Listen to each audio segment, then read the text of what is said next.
Apple went a different route with this iPad. Instead of calling it the iPad Air 3 or the new iPad as so many of us expected, Apple coined it the iPad Pro, which is important. Granted, it's a smaller iPad Pro coming in at 9.7 inches, but an iPad Pro nonetheless. So let's talk about it.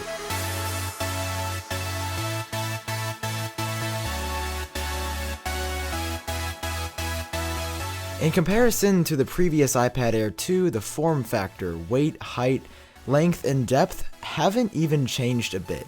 It's as light as an iPad Air has ever been, and it feels just about right. Where things get interesting is the screen on this iPad Pro. It's been called one of the best displays ever, and I would definitely agree. It's amazingly non-reflective, colors pop, and it simply looks great. Apple introduced an innovative feature with this iPad, and they're calling it the True Tone display. With this iteration, the screen on the iPad intelligently adjusts its own color temperature to the color temperature of the environment you're in. For example, when I'm in this area, the screen will look a whole lot warmer because the surroundings are, well, warm. But if I'm somewhere cooler, no pun intended, the screen will look more like normal. It's a genius feature that really does improve the iPad experience, even though I don't even realize it's on most of the time.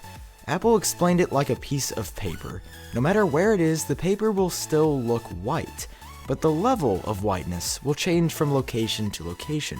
And now the same is true on the iPad. Of course, to power a screen of this magnitude, you'll need a great processor, and this iPad has that too.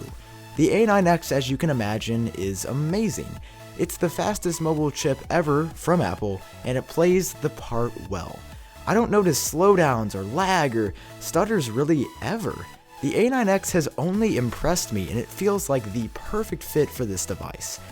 Now, I wouldn't ever wish this on the worst of my enemies, but let's say you were stuck in the middle of nowhere and had to snap some photos and shoot some video, and the only camera you had was this 9.7-inch iPad Pro.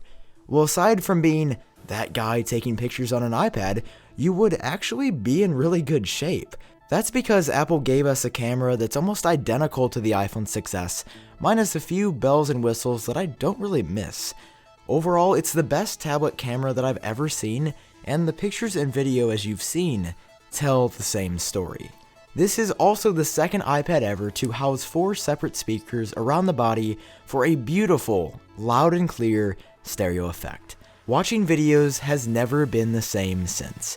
They aren't the best sounding ever and they don't blow my mind, but their loudness and the addition of stereo in the first place is a major upgrade without a doubt. Okay, screen check, processor check, camera check, and quad speaker design check. I wouldn't call this a major upgrade, but the 9.7-inch iPad Pro is still a fantastic choice for your next tablet. But I've got beef with this being called a device for professionals, and I'll have a video on those thoughts coming shortly. But yeah, aside from that, it's a really good iPad.